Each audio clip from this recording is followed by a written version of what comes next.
और तुम्हारा अंधा भाई, उसका क्या? मैं ये ज्यादा दिन बर्दाश्त नहीं करूंगी। अगर ऐसा ही चलता रहा तो मायके चली जाऊंगी। पका कर खिलाते रहना अपने अंधे भाई को। सूर्यपुर कोई बड़ा गांव नहीं था। न वहां ऊंची हवेलियां थी, न चौड़ी सड़कें। लेकिन जो चीज सूर्यपुर को खास बनाती थी वो था वहां के लोगों का दिल। सुबह सुबह जब सूरज की पहली किरण खेतों पर पड़ती तो लगता जैसे पूरी धरती सोने की हो गई हो। गांव के बीचों बीच एक पुराना पीपल का पेड़ था।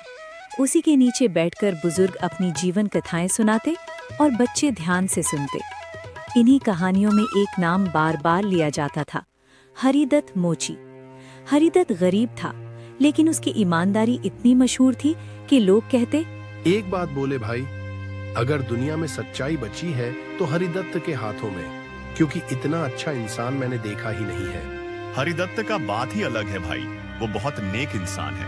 ओ तरीके, मुझे याद आया, एक काम करो, 5 किलो आटा और 10 किलो चावल निकाल दो। मैं बातों बातों में सामान लेना ही भूल गया। ठीक है भाई, मैं 5 किलो आटा और 10 किलो चावल का बोरी निकाल देता हूँ। आटा और चावल का दाम सही रखना भाई, कहीं बढ़ा कर मत बताना। हर दिन ऐसा करके ज्यादा पैसे ले लेते हो, आज भी ऐसे ही करोगे क्या? अरे भाई चिंता मत करो, मैं आपसे ज्यादा पैसे नहीं लूंगा। आप तो मेरे रोज की ग्राहक हैं, आपसे कैसे पैसे ज्यादा ले सकता हूँ। हरिदत्त की दुकान बहुत छोटी थी। एक टूटी लकड़ी की चौकी, एक टीन की पेटी और कुछ औजार। दिन भर वो जूते सिलता रहता, धूप हो या बारिश। उसकी पत्नी बहुत पहले चल बसी थी। उसकी जीवन का सहारा उसके 2 बेटे थे, शिवम और मोहन। मोहन जो आंखों से नहीं दिल से देखता था। मोहन जन्म से अंधा था। उसने कभी सूरज नहीं देखा, कभी माँ का चेहरा नहीं देखा, लेकिन उसने कभी शिकायत नहीं की। बाबा, मैं देख भी नहीं सकता, फिर भी आप मुझसे इतना प्यार करते हो। मैं पैसे भी नहीं कमाता, ऐसे ही निठल्ला बैठा रहता हूँ, फिर भी आप मुझसे इतना प्यार क्यों करते हो?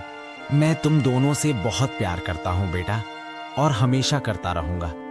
शिवम, मेरे मरने के बाद मोहन को हमेशा अपने साथ रखना और उसका हमेशा ख्याल रखना। अनाप शनाप आप ना बोलिए बाबा, आप बहुत लंबे साल तक जिएंगे। मैं मोहन को हमेशा अपने साथ साथ रखूंगा बाबा, आप चिंता मत करिए। तुम दोनों भाई जिंदगी भर के लिए ऐसा ही प्यार बनाए रखना मेरे बच्चे।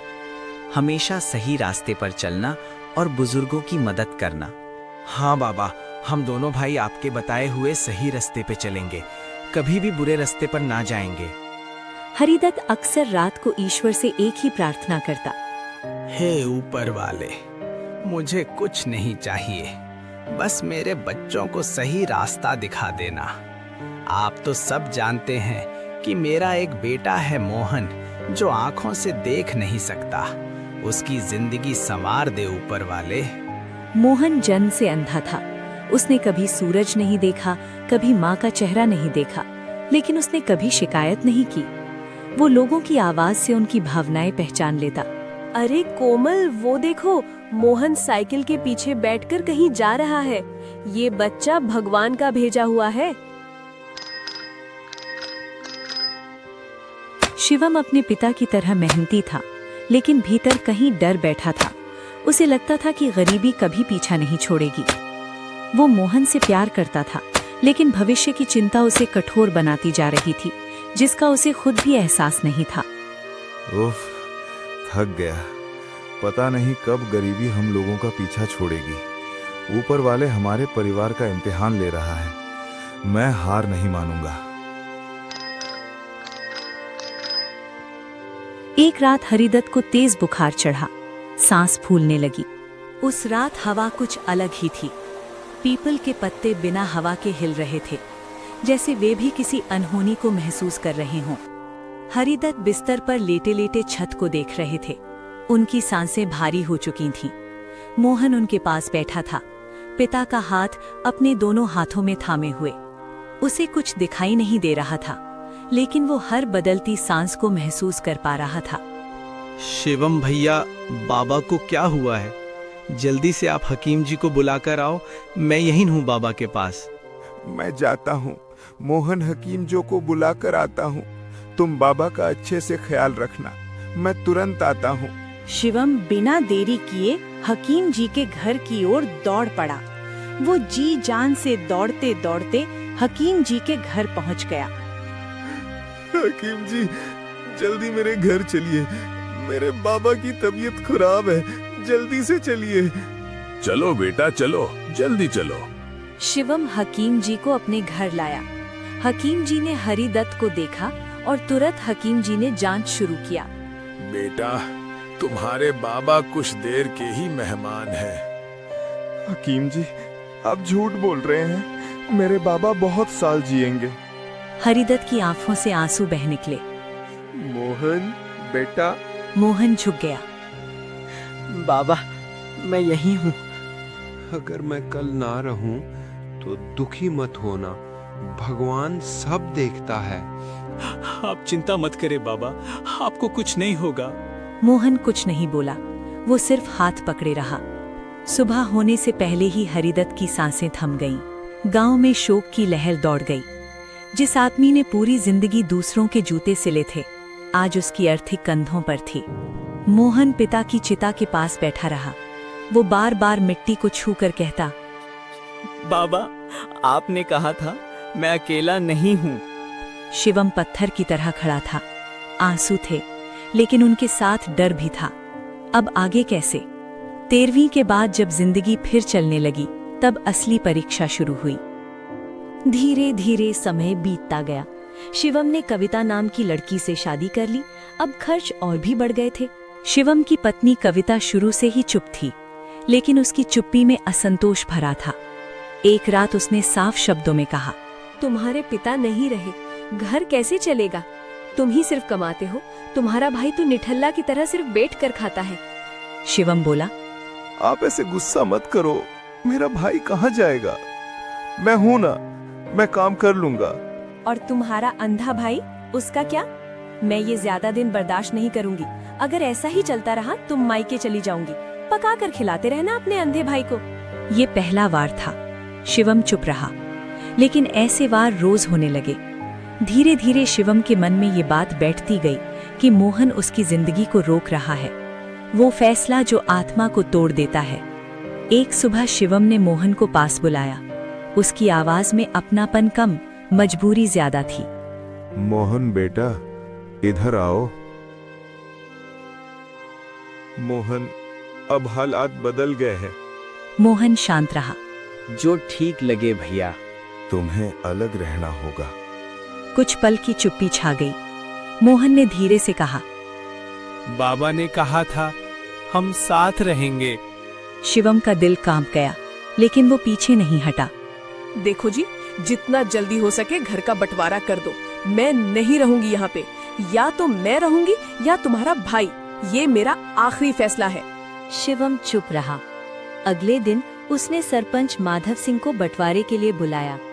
बंटवारा रिश्तों का नहीं, संवेदनाओं का। सरपंच माधव सिंह के सामने बंटवारा हुआ। कागजों में सब बराबर था, लेकिन हकीकत में नहीं। घर और जमीन शिवम के नाम हुई। मोहन को मिली गांव के बाहर शिववन की कुटिया। मोहन ने कोई सवाल नहीं किया। वो लाठी टेकता हुआ उस कुटिया की ओर चल पड़ा। पीछे से किसी ने नहीं पुकारा। उस रात कुटिया में अकेले बैठकर मोहन ने पहली बार खुद से पूछा, मेरे साथ ऐसा क्यों हुआ? क्या सच्चाई हमेशा हारती है? मेरे बड़े भैया ही थे जो मुझे संभालते थे, अब उनका भी साथ छूट गया है। हे ऊपर वाले, मेरी मदद कर। बाहर अंधेरा और गहरा हो गया। शिववन की वो कुटिया नाम की थी, असल में सिर्फ 4 कच्ची दीवारें थीं। छत से पानी टपकता था, फर्श पर कीचड़ जम जाता था। रात को सियारों की आवाजें आती और दिन में धूप सीधे अंदर घुस आती। मोहन ने कुटिया में पहला कदम रखा। उसने दीवार को छुआ, मिट्टी को महसूस किया और हल्की मुस्कान के साथ बोला, चलो यहीं सही, कम से कम रहने के लिए कोई जगह तो मिला। ऊपर वाले सब ठीक कर देगा। इतना कहकर वो कुटिया के अंदर आने लगा। कुछ दिन ऐसे ही बीत गए। गांव वाले कभी कभी आते, कोई थोड़ा अनाज दे जाता, कोई दया दिखाकर चला जाता, लेकिन मोहन ने कभी किसी के सामने हाथ नहीं फैलाया। अरे मोहन भाई, मैं घर के अंदर आऊं या नहीं? अरे ये तो बगल वाले काका की आवाज है।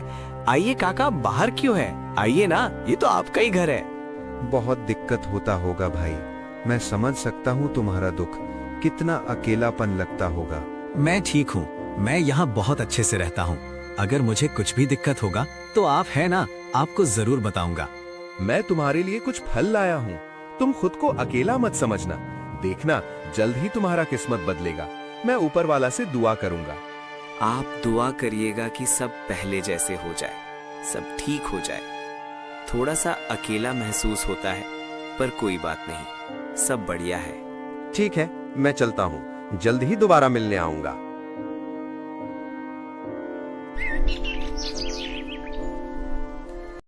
वो रोज सुबह उठकर उसी विश्वास से दिन शुरू करता। भगवान, आपका बहुत बहुत धन्यवाद। आज भी तूने मुझे जिंदा रखा है, यही काफी है। एक दोपहर कुटिया के बाहर किसी के भारी कदमों की आवाज आई।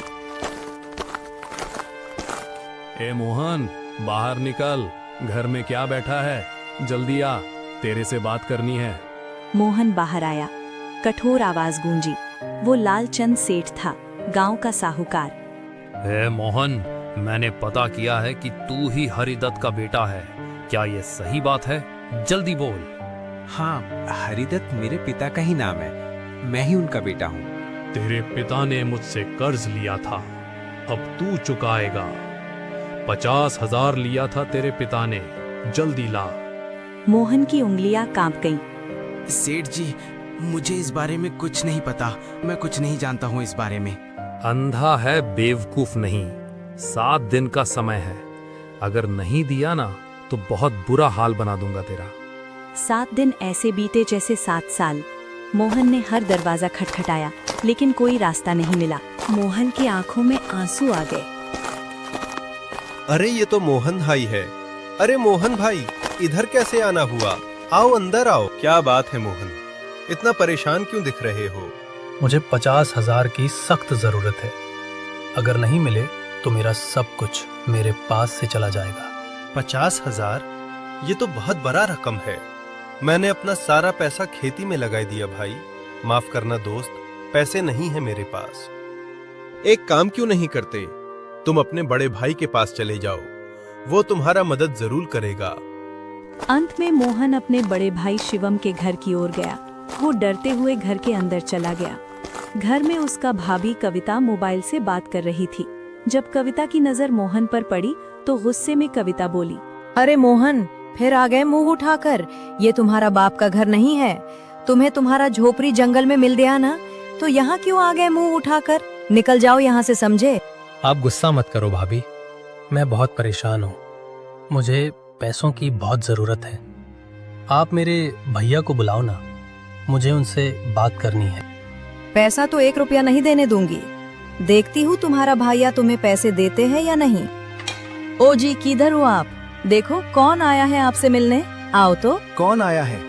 मैं अभी खाना बना रहा हूँ, तुम उनको बैठने के लिए बोल दो। ये कोई और नहीं, तुम्हारा अंधा भाई आया है। पता नहीं कैसे इसको सब रास्ता पता चल जाता है। मेरा भाई मोहन, ये क्यों आया है? खाना भी थोड़ा सा ही बना है। एक काम करता हूँ, कैसे भी करके भगा देता हूँ। अच्छा आ रहा हूँ। अरे मोहन, तुम क्यों आ गए यहाँ? तुम्हारा घर तो जंगल में है ना? क्या हुआ? इधर का रास्ता क्यों याद आ गया? भैया, एक आप ही मेरे सहारा है, जो मेरा मदद कर सकते हैं। एक आदमी मेरे कुटिया में आकर मुझसे पैसे मांग रहे हैं। बोल रहे हैं कि तुम्हारा पिता ने मेरे से पैसे लिए थे, उनका पैसा तुम दो। हमारे पापा ने तो किसी से पैसे उधार ही नहीं लिए थे। मुझे पता है, लेकिन इसमें मैं तुम्हारा कुछ भी मदद नहीं कर सकता हूँ। जाओ, अपने महल में जल्दी जाओ, रात हो जाएगा जाते जाते।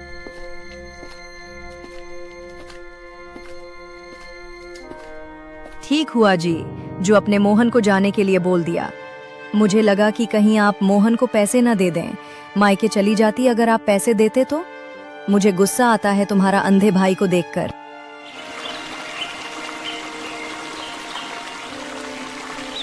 लोगों से मदद मांगते मांगते उसे रात हो गया, लेकिन कोई फायदा नहीं हुआ। मोहन रोते रोते अपने घर आया। वो रात भर सोया नहीं, उसे बस एक ही बात का डर बैठ गया। कल क्या होगा मेरे साथ? मेरा ये घर भी चला जाएगा।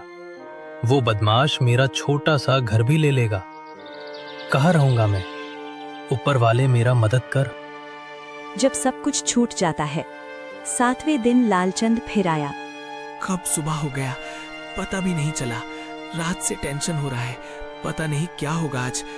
ए मोहन, बाहर निकल, घर में क्या बैठा है, जल्दी आ।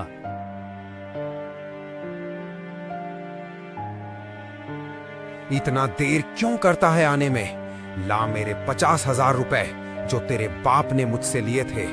7 दिन का समय पूरा हुआ।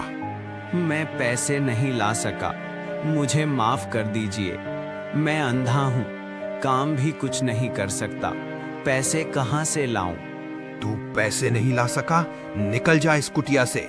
अब से इस कुटिया का मालिक मैं हूँ। जहाँ जाना है जाओ, देर मत करो, वरना धक्के मारकर बाहर निकाल दूंगा, समझे?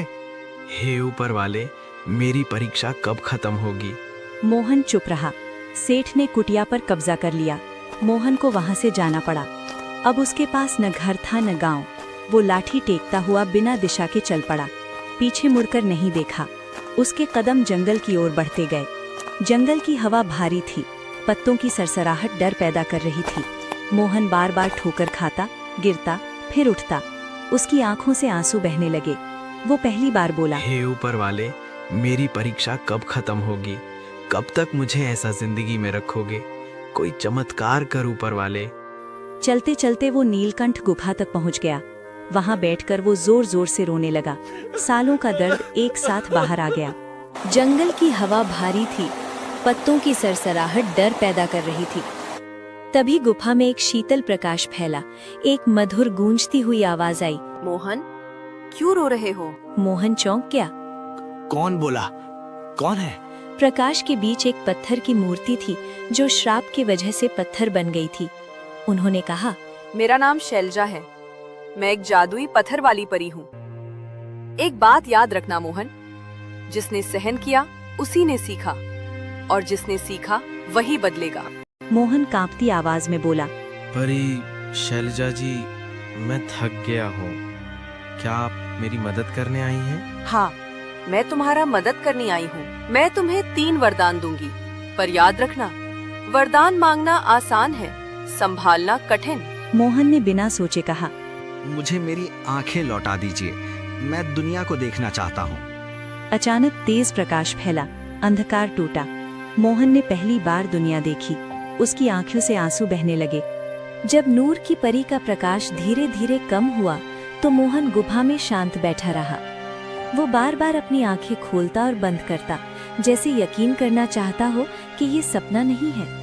उसने पहली बार अपने हाथ देखे, फिर गुफा की दीवारें, पत्थर, बाहर फैला जंगल और अंत में ऊपर चमकता हुआ आकाश। उसकी आंखों से आंसू बह निकले। ऊपर वाला का शुक्र है जो मैं देख सकता हूँ। परी शैलजा जी, आपका धन्यवाद। ऊपर वाला ने आपको भेजकर मेरी आंखें लौटा दी। ऊपर वाले का बहुत दिल से शुक्रिया है। अब मैं दुनिया को देख सकता हूँ। नूर की परी की आवाज गूंजी, देखना ही सब कुछ नहीं होता मोहन। अब ये समझो कि दुनिया को तुम्हारी अच्छाई की कितनी जरूरत है। मोहन ने आसमान की ओर देखकर ऊपर वाले का शुक्र अदा किया और गांव की ओर लौट पड़ा। पर अब वो वही मोहन नहीं था। सूर्यपुर गांव वही था, लेकिन मोहन की नजर अब हर चीज को नए अर्थ में देख रही थी। लोग उसे देखकर चौंक गए। ये तो मोहन है। अरे कमला, मोहन को देखो, ये देख सकता है। ऊपर वाले का लाख लाख शुक्र है, इसके आंखें लौटा दिया। मोहन ने काम शुरू किया। वो मेहनत करता, लेकिन किसी से बदले की भावना नहीं रखता। वो पैसे कमाकर एक छोटा सा घर बनाया। एक दिन उसके दरवाजे पर एक भूखा फकीर आया। बेटा, खाना खिला दो, बहुत जोरों से भूख लगा है। मैं 2 दिनों से कुछ खाया नहीं हूँ। कुछ खाना है तो मुझे दे दो। बाबा, खाना तो थोड़ा सा ही है। मैं अकेला रहता हूँ। अपने लिए थोड़ा सा खाना बनाया था, वही लेकर आता हूँ। आप 2 मिनट रुकिए।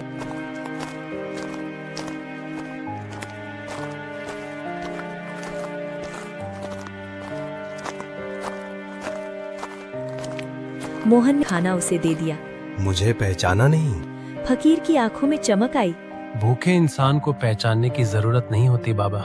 वो महर्षि अनंत थे जो उसके पिता की तबीयत देखने आए थे। उस रात नूर की परी फिर दिखाई दी। तुम्हारा दिल बहुत साफ है। तुमने भूखे इंसान को अपना खुद का खाना खिला दिया। तुमने इंसानियत की परीक्षा पास कर ली। मांगो, तुम्हारा दूसरी इच्छा क्या है? मोहन ने दूसरा वरदान मांगा। परी शैलजा जी, मुझे इतना साधन दीजिए कि मैं गरीब और जरूरतमंद लोगों की मदद कर सकूं। कुछ ही समय में मोहन के जीवन में खुशहाली आ गई। उसके पास बड़ा सा घर, पैसा, गाड़ी सब मिल गया, लेकिन उसने कभी घमंड नहीं किया। लालचंद सेठ जी, आपका कितना रुपए बाकी है मेरे पास, आप बताइए। दे पाओगे उतने पैसे? पूरे 50,000 रुपए हैं। पैसे दो और अपना सड़ा हुआ कुटिया में रहो। ये लीजिए आपके 50,000 और आपका पूरा पैसा छुट्टा हुआ, ठीक है? उसने लालचंद सेठ का कर्ज चुका दिया, गरीबों के लिए अनाज का भंडार खुलवाया, बीमारों का इलाज करवाया। लोग कहते, ये आदमी धन नहीं भलाई बांटता है। एक दिन महर्षि अनंत फिर आए। उन्होंने कहा, अब आखिरी वरदान का समय है। मोहन कुछ देर चुप रहा, फिर बोला, आपको कैसे पता मेरे वरदान के बारे में? मुझे सब पता है बेटा, तुम इस बात का फिक्र मत करो। मुझसे ही तुम्हें आखिरी वरदान मांगना है। राजकुमारी वैजयंती एक श्राप में फंसी हुई हैं। अगर हो सके तो उन्हें आजाद कर दीजिए। ऋषि गंभीर हो गए। अगर ऐसा हुआ तो तुम्हारे सारे वरदान खत्म हो जाएंगे। मोहन मुस्कुराया। अगर किसी की आजादी के लिए मुझे फिर अंधेरा सहना पड़े तो मैं तैयार हूँ। उसी क्षण आसमान उजाला से भर गया। नूर की परी उस शाप से मुक्त होकर फिर से राजकुमारी वैजयंती बन गई। ऋषि बोले, तुम्हारा त्याग इतना सच्चा है कि तुम्हारे सारे वरदान हमेशा के लिए कायम रहेंगे। मोहन, तुम सच में बहुत नेक इंसान हो। तुमने मुझे श्राप से मुक्त कर दिया। मैं ऊपर वाले से दुआ करूंगी कि तुम हमेशा जिंदगी में खुश रहो। ऊपर वाले का लाख लाख शुक्र है, आप दोनों को भेजकर मेरी सारी इच्छाओं को पूरा कर दिया। जब शिवम को मोहन की अच्छाई के बारे में पता चला तो उसे अपनी गलती का एहसास हुआ। वो और कविता दोनों मोहन के सामने आकर माफी मांगा। भाई मुझे माफ कर दो, मुझसे बहुत बड़ी गलती हो गई। हाँ देवर जी, मैंने आपके अच्छाई को नहीं देखा। हो सके तो आप मुझे भी माफ कर दीजिए। अगर मैं माफ नहीं करूंगा तो मैं भी वही बन जाऊंगा जो तुम बन गए थे, इसलिए मैं आप दोनों को माफ कर दिया। शिवम की आंखों से आंसू बह निकले।